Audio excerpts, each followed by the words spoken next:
You've got to be kidding me. Ugh. Well, welcome to another edition of Wandering Yuki Cheese Cafe.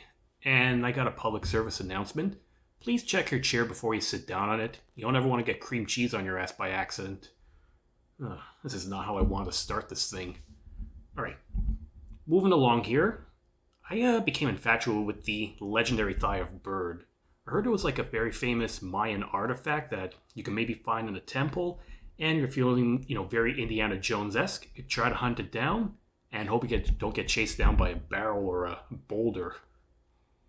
Yeah, this isn't about any artifacts. This is about chicken thighs. One of my favorite things to cook when I was younger, or even to this day, was just taking some regular chicken legs, breading them up into some shake and bake, then letting it bake for about a good hour and a half. But over time, I learned that it was actually the chicken thigh itself that's my favorite part of the bird, because it's actually the part with the most amount of dark meat on it, so that'll make it the most juiciest. And it's also the thickest part of the leg, so you're going to get a lot of meat.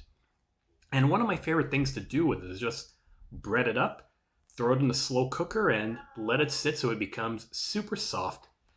And I know I've made a few references to it in the past, but I thought I'll show you from start to finish what I'm going to be doing with that. So I'm going to get started once I'm done cleaning myself. We'll be right back.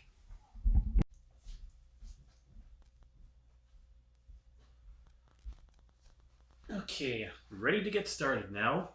And yes, I'm in better shape because I washed myself with a rag on a stick. There, I said it. Anyways, let's get on to the actual business here. Usually when I'm preparing this stuff, I usually prepare for about 5 chicken thighs for myself. So my first step is to take about 2 heaping tablespoons of flour to give yourself the basic breading that you put all over it. And then you could go from there with the rest of your seasoning. Easiest thing to start with is just half a teaspoon of salt. Some of this I kind of played by ear for myself, because 1 teaspoon of salt is actually good for, let's say, potatoes and maybe some pork tenderloin. But I find with chicken, you don't want it too salty. But your mileage may vary depending on what you enjoy. So we got that done. Then I'm going to do around half a teaspoon of pepper. This is going to be finely ground pepper. Once again, basic salt and pepper. That's like bare minimum for things that make things tasty. Looks like I'm going to need to refill this eventually too.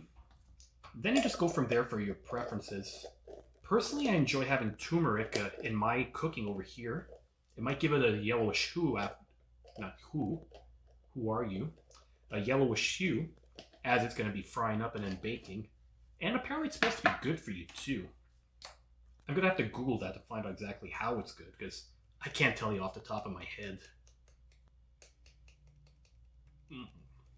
This is going to be tasty. Nice bright yellow. Look at that color. Then you can just go for some basics also. Like, I'm a fan of garlic powder for a lot of my spice rubs. Sometimes even onion powder too, depending on what I'm making. Except for fries. Fries, you always have to have fresh garlic in there. Garlic powder is just not the same. Okay, that was 1 teaspoon of garlic. And I'm going to do 1 teaspoon of onion.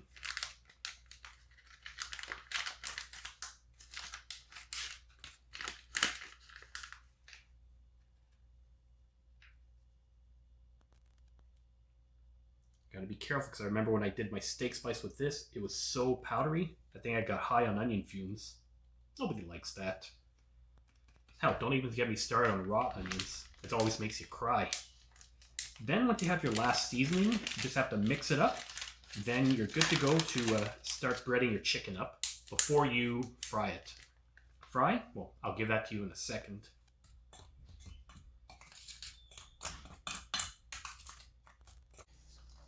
There we are. So the next step would be to sear this up. Usually if you put most meats in the slow cooker, they are going to tenderize quite a bit.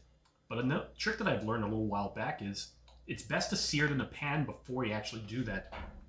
What that's going to do is it's going to give a nice crust all around the outer portion of the meat, so that all the juices are going to be contained, and at the same time, you're going to be it's going to be super tender in there. And it also lets all the seasoning, the breading kind of bake in before it does that. I put in around 1 tablespoon of butter into this giant skillet. I like to use unsalted butter for this because I figured if you're adding salt already, you don't need to put some extra salt. That's like unnecessary salt on salt action. Something funky must have fallen in here because I get this steaming up a bit. So once that's done, I have a little piece of saran wrap lined onto the counter over here where I'm going to be sprinkling my seasoning mix in the flour.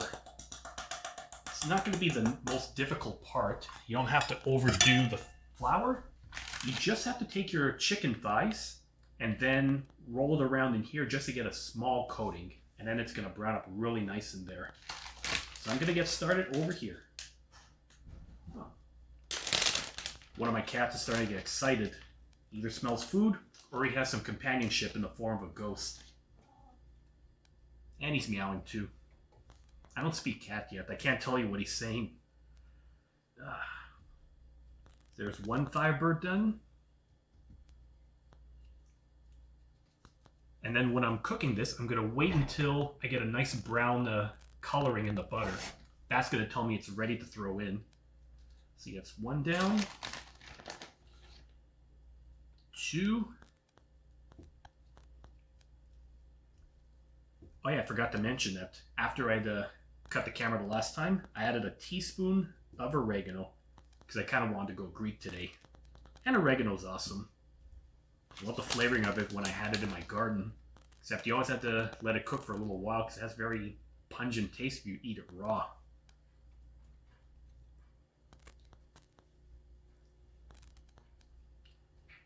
Three here. Looks like this is starting to yellow up a little bit.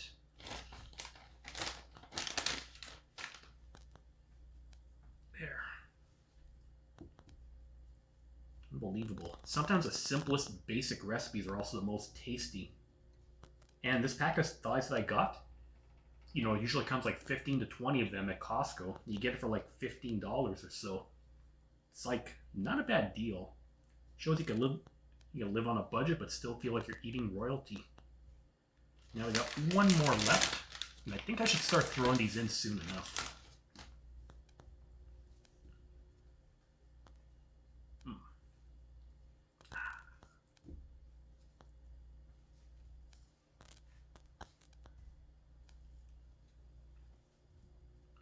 Right, these are all well coated.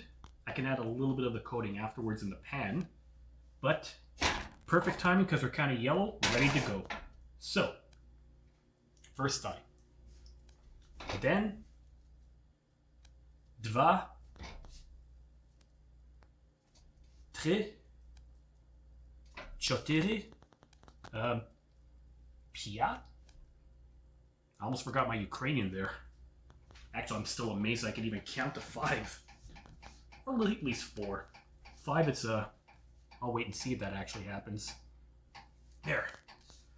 So now it's just going to start brown up, and I'm going to take some of the leftover flour to give it a bit of extra breading on the other side. Then you let this sit for a couple of minutes, and then do 1 or 2 flips, and then you're good to go. So, first and foremost, yes, I just did wash my hands, and I've cleaned my surface. I didn't need a pandemic to tell me that I needed to learn how to wash my hands properly. So, here's how it's looking so far in here. Note the great sizzling that's happening right now. Don't note the cord that's hanging over here. So next I'm just going to take a large fork, and give it a flip to see how this looks. Yep. So this is how it's looking like. Nice yellow and all bready. This is what you want to do for your thighs. Just brown it up like once on each side. You may not need to flip it over a second time, but depending on your taste, you can do it. You're still going to have plenty of skin and thighs on that. Then once that's done, you just have to transfer it to a slow cooker. Well, it's been browning for like another couple of minutes, and I've set up my crock pot on the side. I feel like every household should have this too. It's like $35 at Costco, sometimes $50 depending on how fancy you want it, or possibly more. But it's so convenient. You load it in, you could cook it overnight. In the old days when you would go to the office, you put it in the morning, come home, you have a nice fresh meal all set up for you. So with this, I'm ready to load it up now.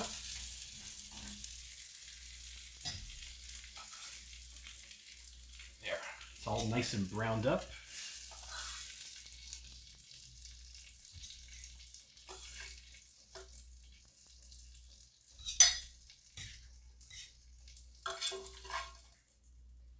All right. So with the thighs in place, you just need to set your timer for around, well, first off, always set it to low, not high, because then it defeats the purpose of slow cooking it. For some reason, my slow cooker has a handle that busted off. I gotta get this fixed up one day. So, set it to low, and then you let this cook for 5.5 hours. Obviously, because it's like supper time right now, I'm not gonna be eating this tonight. I have some other leftovers I gotta do. But stay tuned, we'll be checking on this a bit later. So, we wait for a little under 2 hours and 30 minutes. Let's see how it's going. Nice and browning up as we speak right now. I'm sure sometimes I've done this before where it browned up a bit more, but that probably means that I just didn't either leave it in the pan that much or didn't use enough butter on here. But I suppose that just enough butter to get it slightly brown will get the job done, especially as it oozes in its own juices. Legendary thigh of bird. What's that? Oh yeah, it's ready. Ugh. It's about to go to bed and then this thing is all ready. Yeah, I sleep with this thing on. This is my nightcap. It's glued to my head like some people have predicted. Oh well. Chicken is all ready right now. Looks like it's well browned up, so it's time to get it all put aside. Obviously, I'm not going to be having a midnight snack tonight because it's almost 11 and I got to get to bed eventually. So, let's get us a container.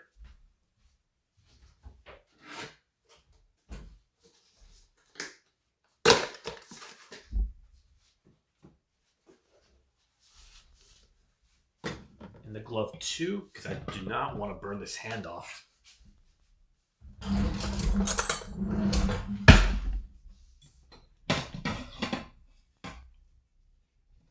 Ah, beauty.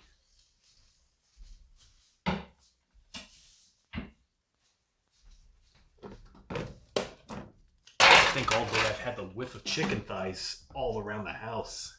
Kind of stoked to have this tomorrow for lunch.